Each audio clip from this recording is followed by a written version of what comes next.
Dalawang ingredients nga lamang ang ating kailangan at makakagawa na tayo ng isang home remedy na antioxidant at anti-inflammatory.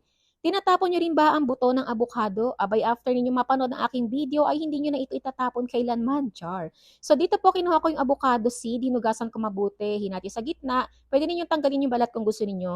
Gagadgarin ko ito, pwede nyo naman hiwain lang ng maliliit kung gusto ninyo. Ang avocado seed po kasi ay mayaman sa amino acid na talaga namang napakabisang antioxidant at anti-inflammatory. Ilalagay ko ito sa isang lalagyan at pagkatapos ay lalagyan ko ito ng alcohol. Kayo na pong bahala kung gaano karami ng alcohol ang gusto ninyo.